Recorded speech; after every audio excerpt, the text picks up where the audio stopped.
Bobby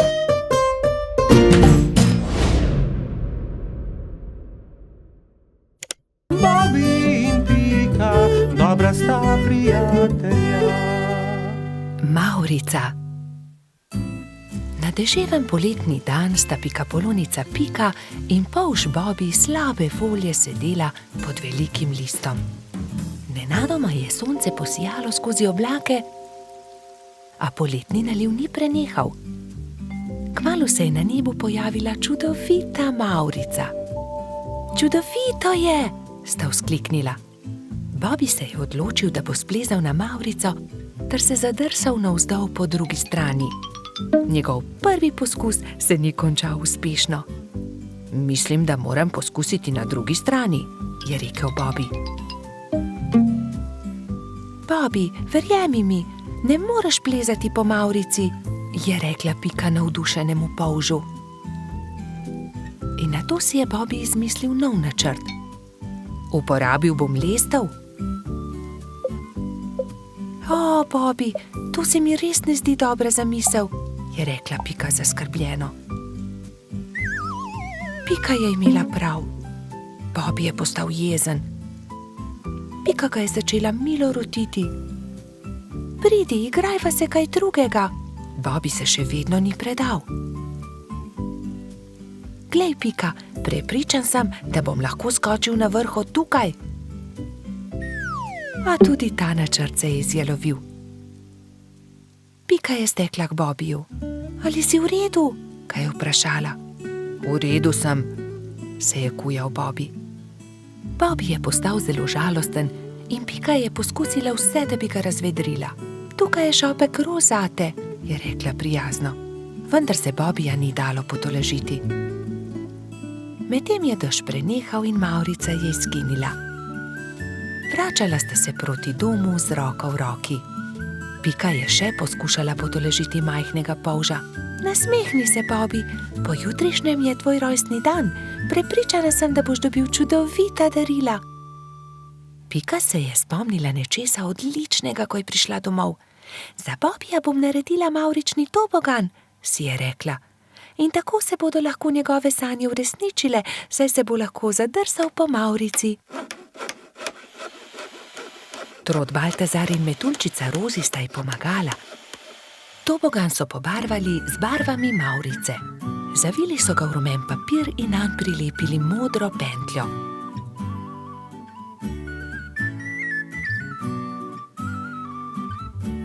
Trije prijatelji so celo spekli torto za Bobbyja. Ko je prišel čas, sta Baltazar in Rozi pripeljala Bobbyja k Pikini hiški, kjer je bilo vse pripravljeno za rojstnodnevno zabavo. In tukaj je tvoje darilo, je vzkliknil Baltazar. Pika je dala Bobbyju čokoladno torto.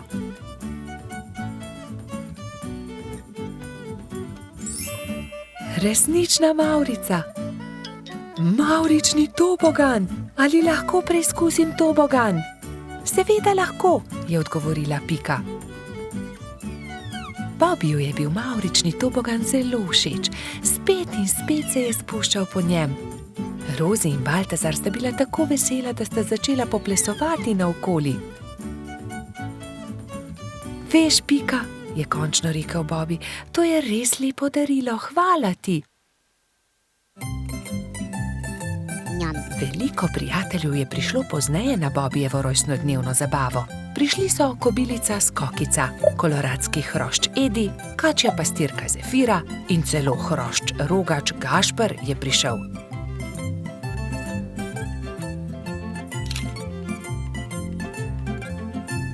Mali polž je vsem dovolil preizkusiti svoj novi tobogan. Bobby, Pika in njuni prijatelji so se igrali na toboganu, dokler se ni stemnilo. Bobby se je tisti večer odpravil v posteljo zelo vesel. Kakšen lep rojstni dan je bil to, je zadovoljno zavzdihnil. Bobby in Pika, dobra sta prijatelja. Izgubljeni lešnik. Hojla, Bibi, pohiti, teciva krici, da ga pozdravimo, preden se uleže na zimsko spanje, je rekla Pikapolonica Pika. Bibi si je na glavo poveznil kapo, si nadel šal, rokavice in dva dobra prijatelja sta odšla do brloga veverice Rice. Velikanski hrast se je že nadaleč videl, na veji pred svojim brlogom je sedela veverica. Hotela sva te pozdraviti, preden se pred zimo zavlečeš v svoj brlog, je vzkliknila Pika. Pridita, bomo spili sok v slovo in zraven pohrustajmo malo lešnikov, je ponudila Rica prijateljema. Poglejta, koliko dobrot sem pripravila za ozimnico, shramba je polna. Odprla je vrata, ampak joj, shramba je bila popolnoma prazna. Na pomoč, kam so izginili vsi lešniki, orehi, kje so stožci, želodi, rozine? Poglejta, verjetno so se tukaj izkotalili lešniki, je Bibi pokazal na majhno luknjo v kotu shrambe. Nekdo je obgriznil hrast, je vzkliknila Pika. Jaz pa vem, kdo je to bil, je dodal Polž. Nikar se ne boj, Rica. Takoj bomo našli krivca in poiskali odkotaleče lešnike. In orehe, stose in želode, se je že naprej jezila veverica. Iz smeri travnika se je slišalo glasno smehljanje. No, poglej, to so oni, vse skozi so poredni, vedno so problemi z njimi, je godrnjala Pika. Zagotovo tudi zdaj razmišljajo o kakšni lumpariji, je pritrdil Bibi. Nekdo je obgriznil drevo veverice Rice, prav tam, kjer ima shrambo. Vsi zbrani lešniki so se odkotalili. Niste bili vi? Je vprašal Bibi. Joj, nič nismo hoteli slabega, smo le grizljali, saj nismo vedeli, da je prav tam shramba, se je opravičil najmlajši lubadar. Lahko kako pomagamo? Pridite, moramo najti izgubljene lešnike. Nimamo veliko časa, kmalu bo zapadel prvi sneg in takrat zagotovo ne bomo našli dobrot. Pohitimo! Skupaj so podrobno pregledali drevo. Lešniki so se od tuzi izkotalili, padli na tla in se odkotalili naravnost čez hrib, je pojasnila Pika. Ob vznožju hriba so prijatelji skupaj našli vse dobrote. Ura, se je veselila Rica. Torej prosim, da prinesete vse dobrine nazaj v moj brlog, jaz med tem z deskami pokrijem luknjo, je rekla Rica lubadarjem in se je prijela dela. Lubadarji so začeli nositi lešnike, orehe, želode so po enega in enega nosili v veveričin brlog. Bibi in Pika sta pomagala. Vendar zaman so se trudili, saj se je začelo mračiti, ob vznožju hriba pa je čakal še ogromen kup. Nikoli ne bomo končali, je vzdihnil en lubadar. Pomoč bi bila dobrodošla, je dodal drugi. Bibi je kar naenkrat vstal in brez besed odhitel. Ostali so začudeno strmeli za njim. Ko se je vrnil, prinesel s seboj svojo trobento. Pihnil je v trobento tako močno, da so ga slišali vsi prebivalci gozda. Prav hitro so se tam zbrali vsi veliki in mali. Pika je splezala na veliki kamen in pripovedovala, kaj se je zgodilo z lešniki veverice Rice. Vsi so se odkotalili, moramo jih nesti nazaj v Ricin brlog. Če vsi primete za delo, bomo do večera končali. Začnite, je rekel Bibi in dvignil en lešnik iz kupa. Lešnik je podal Piki, ona lubadarjem, lubadarji trotu, trotkači pastirki in tako naprej z roke v roko. Preden se je na nebu pojavila luna, so se vsi lešniki, želodje, orehi in kostanji vrnili nazaj v veveričin Ricin brlog. Rica je srečno vrnila tudi zadnji kosta na svoje mesto. Hvala lepa, moja shramba je spet polna, je dejala. Kako dobro, da imam toliko prijateljev. Kmalu bo zapadel sneg, čas je, da se zavlečem v svoj brlog pred zimo. Se vidimo spomladi, je rekla veverica. Bobi in Pika, dobra sta prijatelja. Rozi smuča. Snežna hroščica Mila je nekega zimskega dne povabila prijatelje na smučanje. Imate vsi smuči? Je vprašala. Jaz jih nimam, je dejal Polž Bobi. Jaz tudi ne, se mu je pridružila kobilica Skokica. Tudi jaz jih nimam, je dodala metuljčica Rozi. Potem se lotimo dela, ni težko. Naredili vam bomo smuči, je veselo dejala Mila. Skupaj so vrtali, rezljali in na gladko spolirali desko, pritrdili nanjo pas, pripravili so tudi palice. Opoldne so bile nove smuči narejene. Skupaj so se odpravili na hrib. Na vrhu hriba so si vsi pripeli smuči in nataknili čelade. Takrat je Mila vprašala: "Vsi znate smučati? Kdor ne zna, ga z veseljem naučim." Vsi so prikimali, le Rozi se je tresla. Metuljčica ni znala smučati, vendar si tega ni upala povedati. "Gotovo ni zelo težko, navadila se bom," si je mislila pri sebi. Le majhnemu zelenemu črvu je prišepnila resnico. Prvi je krenil Bobby. "Hopla, drvimo!" je vzkliknil veselo, medtem ko se je spuščal po strmem pobočju. Za Bobbyjem se je spustila Pika, nato Baltazar in še drugi. Na koncu se je pridružila tudi Rozi. Vzela je velik zalet in se odrinila. Res se je, vendar se ni znala ustaviti na dnu pobočja. Drsela je naprej na naslednji hrib, nato na naslednjega, dokler ni bila že zelo daleč od drugih. Na koncu je hudo padla in se zaletela v velik kup snega. Drugi so šele pozneje odkrili, da metuljčica manjka. "Rozi niti ne zna smučati," je v obupu dejal črv. "Ne zna smučati?" so šokirano vprašali drugi. "Ne, zdaj smuča prvič in zelo se boji, vendar tega ni upala povedati. Joj, bojim se, da se je kaj zgodilo," je jokal črv. Prijateljčki so se ustrašili in jo šli nemudoma iskat. Medtem je doktor Sova našel poškodovano metuljčico. Opazil jo je z višine in priletel k njej. "Rozi, kaj se ti je zgodilo?" je vprašal. "Nisem se znala ustaviti in sem padla, zelo sem se udarila. Že sem mislila, da se nikoli ne bom ustavila, nočem več smučati." Doktor Sova se je usmilil metuljčice, vzel jo je na hrbet in jo odnesel v svoje gnezdo. "Povil ti bom rane, potem pa te odnesel k Mili. Drugi te že gotovo iščejo," je ukrepal doktor Sova. Prijateljčki so povsod iskali metuljčico, vendar je niso našli. Žalostno so se vrnili k Milini hiši.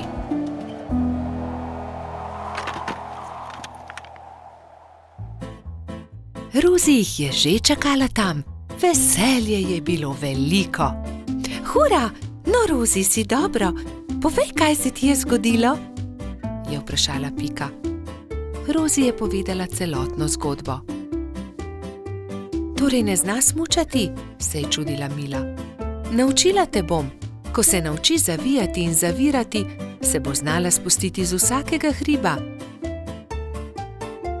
"Hvala," se je smehljala metuljčica. Naslednji dan je Mila začela učiti Rozi. Proti koncu prvega dne je metuljčica lepo počasi in previdno drsela z najmanjšega hriba in se spretno ustavila na koncu. "Poglejte, Rozi že zna smučati, to moramo proslaviti," je zavpil Gašper in začel igrati po ledenih svečah.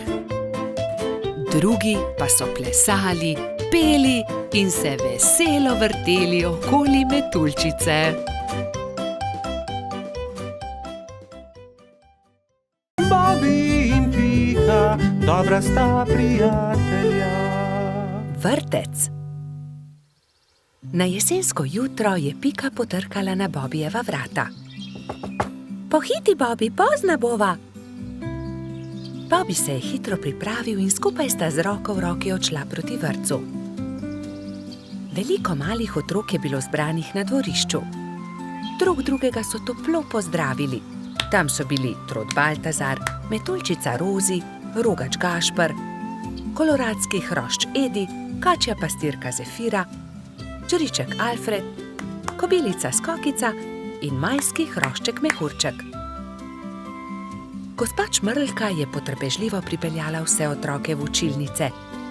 Učenci 1., 2. in 3. razreda so se razdelili v različne učilnice. Mehurček je bil v 1. razredu. Pomahal je Bobiju in Piki z vrat svoje učilnice. Dan se je začel s telovadbo. Po zajtrku so otroci naredili čudovite slike z listi, ki so jih pobrali v gozdu. Ko so vsi končali, je gospa Čmrlka vse zbrala v krogu. Učila jih je pesmi in zabavnih skupinskih iger. Otroci so navdušeno plesali. Potem so se lahko prosto igrali. Gospa Čmrlka se je usedla v gugalni stol in opazovala otroke. Bobby in fantje so stekli k zaboju polnem avtov ter začeli tekmovati z avtomobilčki. Zgradili so strmine in predore. Se vam lahko pridružim? Je vprašala Pika. V rokah je imela polomljen avtomobilček. Daj no, Pika, tekmovati hoče s to polomijo, je Bobby vprašal zaničljivo. Poleg tega pa avtomobilčki niso za dekleta. Pika je začela jokati. Fantje se nočejo igrati z mano, se je potožila. Rozi, Skokica in Zefira so jo hitro potolažile. Pridi, igraj se z nami, igramo se s punčkami. Dekleta so oblekla svoje punčke v čudovite obleke, jih nahranile ter jih zibale v majhnih vozičkih. Piki je bilo to zelo všeč. Medtem se je Bobby sprl z majskim hroščem Martinom. Vedno prekucneš moj avto, to ni pravično, ti goljufaš, je vzkliknil Bobby. Ni res, ti goljufaš, je odvrnil Martin. Dovolj mi je, ne bom se več igral s tabo, je Bobby užaljeno odvrnil ter zapustil fante. Ali se lahko pridružim vaši igri? Je Bobby vprašal svojo prijateljico Piko. Ne more se igrati z nami, to je za dekleta, se je kujala Pika. Pa poglej, prinesel sem punčko, takšno, s kodrastimi lasmi, rad bi se igral z vami. V redu, se je omehčala Pika. Pridi, igraj se z nami. Otroci, pridite z mano in si umijte roke, je zavpila gospa Čmrlka. Potem se lahko usedete za mizo. Kosilo je otrokom postregla pestunja Krešič. Po kosilu sta Bobby in Pika pobrala krožnike z miz.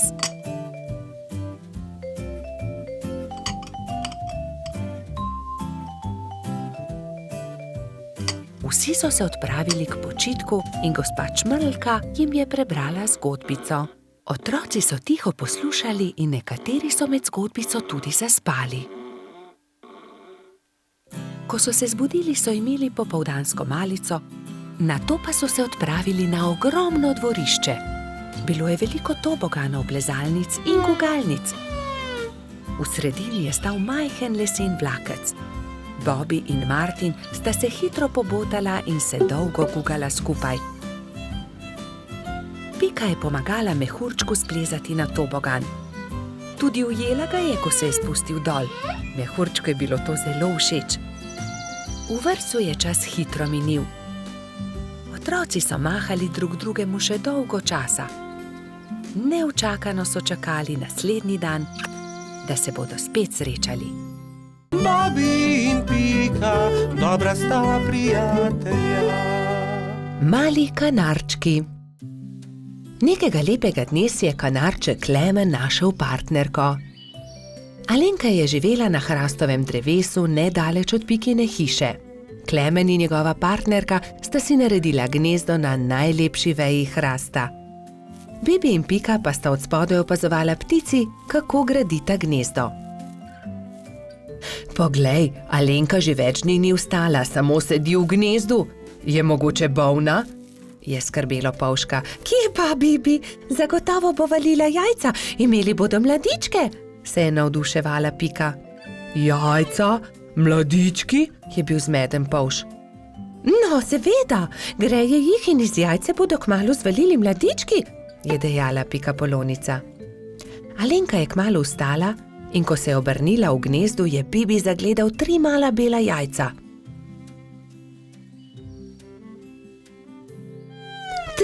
Trije mladički bodo, je veselo stekel k Piki. Nekega jutra se je zaslišalo razburjeno čivkanje na hrastu. Hura, izlegli so se mladiči, je vzkliknila Pika in se od veselja objela z Bibijem. Ali jih lahko pogledava? Je vzburjeno Pika vprašala Klemena. Seveda, ampak bodita previdna, ker so še zelo majhni in nemočni, je rekel ponosni oče. Klemen je odnesel na hrbtu Bibija in Piko in jo izkrcal poleg gnezda. Kako so lepi, je veselo rekla Pika. Polž in Pikapolonica sta nežno pobožala mlade kanarčke. Mali ptički so hitro rasli, kmalu so se začeli učiti letenja. Alenka jih je pridno učila in vsak dan so bili bolj napredovali. Gremo po hrano, bodite previdni, je rekel Klemen. Da ne bi slučajno sami izleteli iz gnezda. Majhni ste še, zato lahko letite samo v najinem spremstvu, je dodala Alenka. Ampak najmlajši mladiček se ni držal dogovora. Daj no, ja že dobro letim, bom poskusil sam, je rekel in vzletel. Ne smeš, sta čivkala druga dva, vendar ga nista uspela zadržati. Ko sta se vrnila starša, sta dva mladička nervozno postopala v gnezdu. Odletel je najin bratec, sta jokala oba. Joj, pa tako majhen je še, le kaj se je zgodilo z njim, je prestrašeno kričala Alenka. Kričanje sta zaslišala tudi Bibi in Pika. Takoj sta odhitela iskat potepinskega mladička. Iskali so ga povsod, iskali so ga v hribih, na planinah, ob jezeru, v gozdu, na travnikih, ampak nikjer ga niso našli. Počasi se je stemnilo. Kako naj ga iščemo v tej temi? Je vprašala Alenka in začela grenko jokati. V tistem hipu se je prižgala posebna luč na nebu. Cela gruča kresničke prihitela kanarčkom na pomoč. Mi bomo svetili, zagotovo ga bomo našli, so dejali soglasno.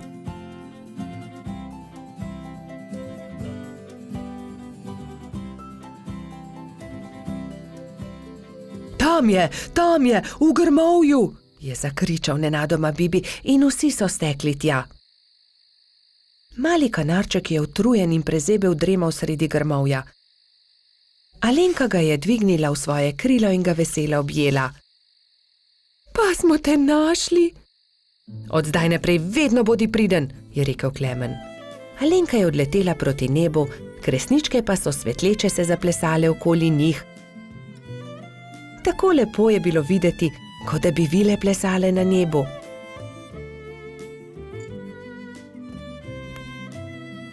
Družina kanarčkov pa je kmalu legla k počitku. Alenka je pod svojimi krili grela mladičke. Lahko noč, ptički, je veselo šepetala Alenka.